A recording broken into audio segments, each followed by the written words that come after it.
Epione pain management and regenerative centre. ఇక మీ నొప్పులు శాశ్వతం కావు.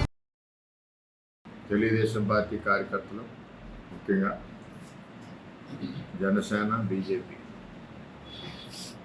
ప్రాణాలు ఒడ్డొదిలి కష్టపడి 35 రోజుల నుంచి నిరంతరం రాత్రి పగలనకుండా భారీ పర్సంటేజ్ వచ్చేలాగా పోలింగ్కి మరి ప్రయత్నం చేసిన తెలుగుదేశం పార్టీ కుటుంబానికి అందరికీ కూడా, అదేవిధంగా జనసేన, భారతీయ జనతా పార్టీ కుటుంబానికి కూడా పేరు పేరున నమస్కారాలు తెలియజేస్తాను.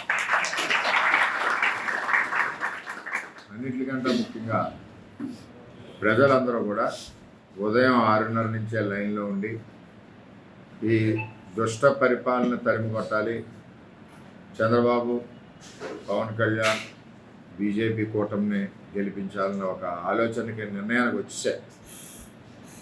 నిన్న ఓటింగ్ సరళి, ప్రజల్లో ఉత్సాహం చూస్తే రాష్ట్రంలోనే భారీ మెజార్టీతో పవన్ కళ్యాణ్ గారు గెలుస్తారు. ఇక్కడ కూడా తెలుగుదేశం పార్టీ పునాదుల నుంచి బలంగా ఉంది. తెలుగుదేశం పార్టీ బలాన్నంతా మొత్తం జనసేన పార్టీకి ఎక్కడా కూడా ఇంచు కూడా వదలకుండా, ఒక ఓటు కూడా వదలకుండా ట్రాన్స్ఫర్ చేయడం జరిగింది, అన్ని కులాల నుంచి కూడా. మరి ఈ యొక్క ప్రాసెస్లో ముఖ్యంగా తెలుగుదేశం పార్టీ కార్యకర్తలకి, నాయకులకి, అందరికీ కూడా వారికి కొన్ని ఇబ్బందికర పరిస్థితులు కలిగినా సరే పార్టీ కమిట్మెంట్కి, చంద్రబాబు నాయుడు గారి నిర్ణయానికి, నాతో 20 సంవత్సరాలు ప్రయాణిస్తున్న నా యొక్క మాటకి విలువనిచ్చి, ఎక్కడా కూడా ఇంత తప్పు కూడా ఎక్కడా లేకుండా, ఒకరితో ప్రశ్నించుకునే విధంగా లేకుండా సిన్సియర్గా ఇచ్చిన పనిని బ్రహ్మాండంగా 100% నాయకులు, కార్యకర్తలు చేసినందుకు వారందరికీ కూడా పాదాభివందనాలు. అదేవిధంగా పవన్ కళ్యాణ్ గారు కూడా చాలా మంచి వ్యక్తి.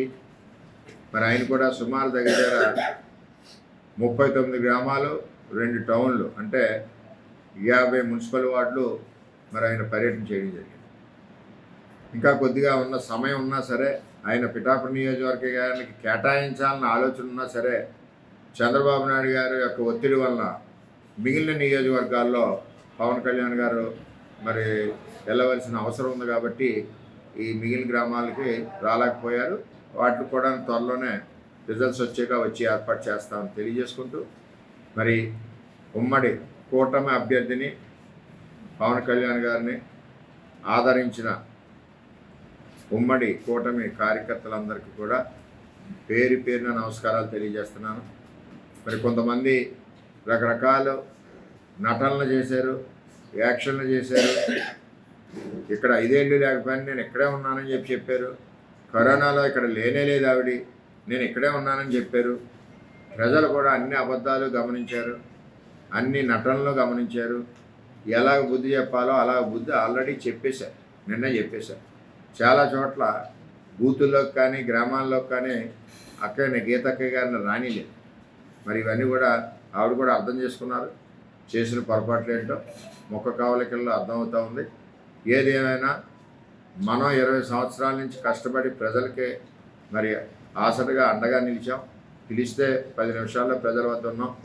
అందరు నాయకులు నాతో పాటుగా రేపు కూడా, రాబోయే రోజుల్లో కూడా ఎవరికి ఏది అవసరం వచ్చినా, ఎవరికి ఏది కష్టం వచ్చినా నిరంతరం వర్మ మరియు మా నాయకులందరూ కూడా అందుబాటులోనే అండగానే ఉంటారని చెప్పి ప్రజలందరికీ తెలియజేస్తూ, నిన్న చక్కగా సహకరించిన ప్రజలకి, కార్యకర్తలకి, తెలుగుదేశం పార్టీ కుటుంబానికి, జనసేన పార్టీ కుటుంబానికి, బీజేపీ కూటమి కుటుంబానికి అందరికీ కూడా పేరు పేరున నమస్కారాలు. మరిన్ని వీడియోస్ కోసం ఛానల్ ని సబ్స్క్రైబ్ చేయండి, లేటెస్ట్ అప్డేట్స్ కోసం వాట్సాప్ ఛానల్ ని ఫాలో చేయండి, అండ్ లింక్ డిస్క్రిప్షన్ లో ఉంది.